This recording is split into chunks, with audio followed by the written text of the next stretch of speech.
في نار! في نار في الصالة. يلا بسرعة افتحوا الباب ونهرب. افتح الباب بسرعة قبل ما النار تمسك فينا. استنى، فتح الباب دلوقتي ممكن يكون آخر قرار في حياتك. يعني ايه؟ اهرب ولا اقف اتفرج؟ دكتور محمود، قبل ما تفتح أي باب حسه بظهر إيدك، لو سخن يبقى النار وراه، ولو فتحته ممكن يحصل انفجار في وشك. باك درافت. خليني أقول لك الحقيقة اللي ناس كتير ما تعرفهاش، أغلب ضحايا الحرايق مش بيموتوا من النار، بيموتوا من الدخان. يعني ايه دخان؟ الدخان فيه غاز اسمه أول أكسيد الكربون بيخليك تفقد الوعي في ثواني من غير ما تحس. اعمل القاعدة العالمية ستوب دروب رول، اقف، انزل الأرض واتدحرج لحد ما النار تطفي.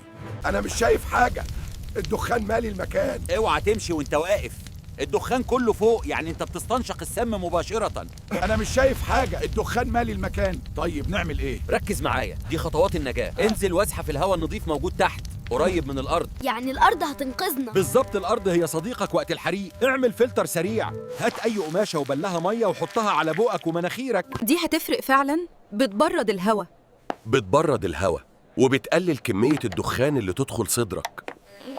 الباب سخن، مش عارفين نخرج. خلاص، نفذ الخطة التانية، اعزل الأوضة أو خش أوضة فيها شباك واقفل تحت الباب بفوط مبلولة. ليه مبلولة؟ المية بتمنع الدخان يدخل. وكأنك عامل جدار حماية. يعني النجاة مش بالقوة، بالهدوء. بالظبط، الرعب بيقتلك لكن الوعي بينقذك. يا بطل، الحريق مش بيختبر قوتك، بيشوفك واعي ولا لا. علم نفسك وعلم ولادك، يمكن معلومة تنقذ حياة.